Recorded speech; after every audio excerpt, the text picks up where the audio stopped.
Hello, today I'm going to teach you the rules to Brutal Kingdom, a card game of beastly betrayal by Kosmos, designed by Michael Rennick. This is a 3 to 4 player card game. It has some luck, some take that, and some hand management. It's a really neat little game. It comes in this small box, as you see. And it's just got a stack of cards and some tokens, and that's pretty much it. At the start of the game, if we are playing a 3-player game, we are going to remove 2 tokens of each type from the stack, not including these elimination tokens. And then these cards, they're numbered 1 through 20. So in a 3-player game, we're removing cards numbered 1, 2, 3, and 4. And in a 4-player game, though, we don't remove any cards, and they all stay in. In this game, we are trying to score the most points, and how we score points is throughout the game we're going to be earning these tokens, and these tokens are worth a variable amount of points. Because if I have, let's just say I have 3 tokens in front of me, the blue tokens at the end of the game. Each one of these tokens, the tokens that I have is worth the amount of tokens that are left in the pile. So if I have 3 tokens and there are 10 tokens left in the pile, then each one of my tokens is worth 10 points, so 10, 20, 30 points. What's more likely to happen, obviously, is that very few tokens are remaining, and that my tokens are worth less. But if everybody managed, or if this whole token pile managed to get empty, then everybody who has these blue tokens in front of them, they're worth 0 points. So, you have to watch what other people are doing. You might want to take tokens just to screw over somebody else's points. But I'll explain a little bit more about how you get tokens. So, to start, we each have some reference cards. So this is a list of all the character cards in the game and what kind of tokens that they provide for you. These crossed swords means that they can eliminate a character. And this elimination chart shows the character that can eliminate the other characters. So the poisoner can eliminate the bishop and the abbot. The abbot can eliminate the witch. The berserker can eliminate the wizard and intriguer, so on and so forth. And that'll become more apparent as the game goes on. We also have the chapel here, and I'll explain how that goes. But essentially, every round, if somebody plays the saint card, they can sort of stow away a token in here, so that way that token will never be missing. So at the very least, yellow tokens are definitely going to be worth at least 1 point at the end of the game, because there's at least 1 remaining, but if somebody managed to stow away 4 yellow tokens, then every yellow token you have is going to be worth at least 4 points, because again, your points are the tokens you have times the number of tokens that are currently still available, both in the pot and on the chapel. Anyways, getting a little bit ahead of myself. To start, we have our 2 decks of cards. They are the light colored backs and the dark colored backs. They're both sort of evenly numbered. The white colored backs go from 1 to 19. The dark colored backs go from 2 to 20, intermixed in between there. So you have the number 1 and the number 3 and the number 7, so on and so forth. So it's all odd numbers there. So in any case, at the start of the game, we shuffle up the deck of cards, both decks of cards, but we shuffle them up separately. And then we deal 2 cards out to every player. And then what we do is there's going to be 2 cards remaining left over, but I've sort of pulled them out. Anyways, so the 2 cards that are remaining that are left over go face down in the center of the table. Nobody knows what they are. And then what you do is you look at your 2 cards that you have, and you choose one to keep, and the other one you pass to your neighbor on your left. Each one of these cards, and I'll just kind of explain a little bit of what they do. So they have their number, which is their rank. at the end of a round, whoever has the highest ranked card is going to be the start player, which means that they can start playing cards first in the next round. You have the name of the card. Up in the left-hand corner, you might show a symbol, which means that if this character is alive at the end of a chapter is 4 rounds, but if the character is alive at the end of the chapter, you get that token. And then once you play the card, you get some special abilities. So this one says, you may swap a card from your hand with any card of the same color from the middle of the table. So if I were to play this, I could take my light colored card and swap it for either of those. I don't get to look, I take it, I swap, and then I pick it up and I put it in my hand.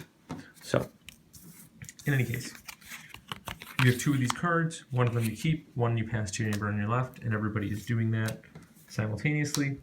So you get another card back that you get to look at. Okay. Then you do the same thing with the dark colored cards. Again, everybody gets 1. I'm sorry, everybody gets 2. Apologies. And then you're going to have 2 left over. They go in the center of the table. And we look at these 2. And of these 2, we choose 1 to keep and 1 to pass to our neighbor on the right now. So everybody gets 1 from their right. And then we start. So whoever is the start player has this card. Kind of dictates, shows the direction of the round. So, so what you do is you pick a card and you play it, and then you do whatever the effect is. So this card is the Saint. That was what I mentioned earlier. You play 1 influence token from the pile onto the chapel. The Saint is protected from the Executioner. So I play this card face up in front of me, and then I get to choose one of the tokens that I want to put out. And let's say I take and I put that one out there. Now, if the Saint didn't get played in a round, you still track the rounds by putting an elimination token out there. So, Saint gets played. This guy plays Black Knight. This guy plays the Executioner. So the Executioner is an eliminator, basically. So he's got these 2 swords. So the Executioner's ability says, name a character when played. While the Executioner isn't played, this character will be eliminated. Exceptions are the same.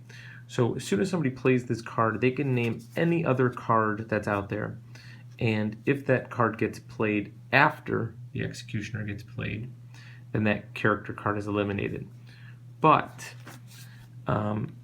if everybody goes around, let's say the Executioner names the Poisoner. And if everybody plays their cards and they all do their thing, so actually once everybody has played a single card, we assess who has the highest ranked card out on the table. So right now my Saint at 19 is the highest, so I would stay the starting player. So starting player can stay the same. So that's my turn to start again. So I choose a card. Let's say I choose this number 1. I play it out, which whatever, doesn't matter.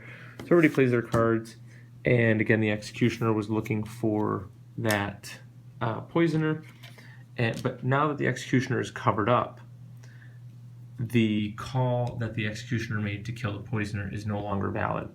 So the Executioner's power is only valid while he's out face up in front of the table, and as soon as he gets covered up, then it doesn't matter.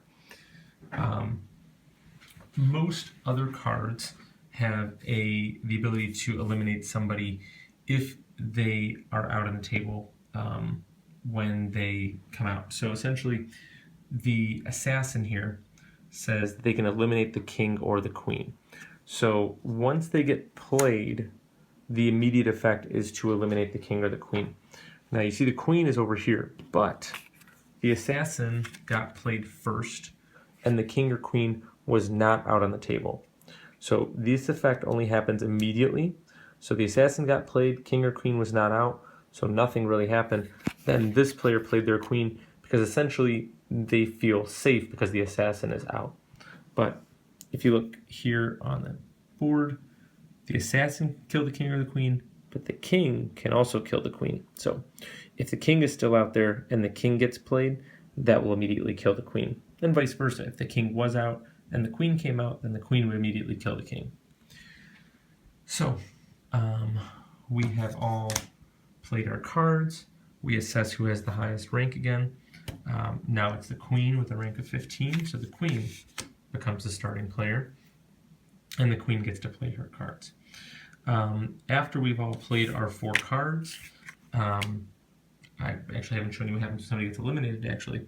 So let's pretend that the queen had come out, and then the assassin came out. So the assassin eliminated the queen.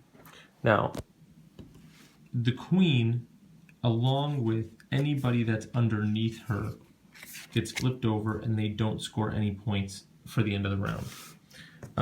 Any future cards that get played, those are safe because they didn't get eliminated.